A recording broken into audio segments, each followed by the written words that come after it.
smaller explosives over wide areas.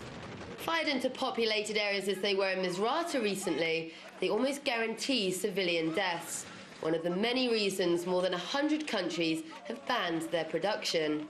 The markings on the shells found in the Libyan city belonged to Spanish company Instalaza. There were arms, MAT 120s, that are prohibited, that were purchased by Gaddafi, that were used against the residential area in Misrata, and they were produced by a Spanish company and financed by Spanish banks. So just how did Gaddafi forces come to acquire Spanish-made arms? Well, in 2007, Instalaza made the most of the lifting of arms sanctions against Libya, as the Tripoli regime fell back into favour with the West.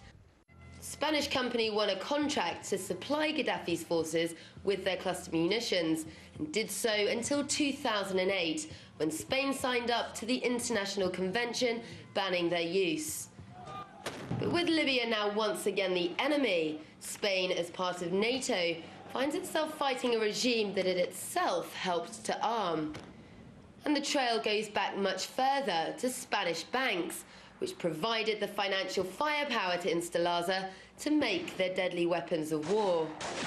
We wanted to bring this link forward, use this as kind of a way to illustrate what link there is between a bank and civilian deaths in conflicts. And without legislation, there remains a direct connection between civilian deaths, the weapon producers, and the banks that finance them, and therefore, too, the bank's customers. Banks are not really transparent about what they are using the savers' money for, so it's not that easy to find it out.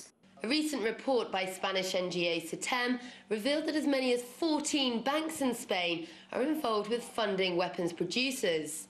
BBVA is the Spanish bank that's been most active in financing producers of controversial weapons, and it's exactly this kind of large-scale financing that campaigners are now trying to rein in, pushing for the development of more robust policies that ensure the banks are held accountable.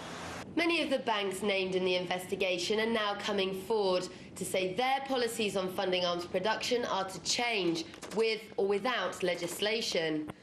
But until that happens, in the murky world of arms production, war remains a profitable business. Sarah Firth, RT, Madrid.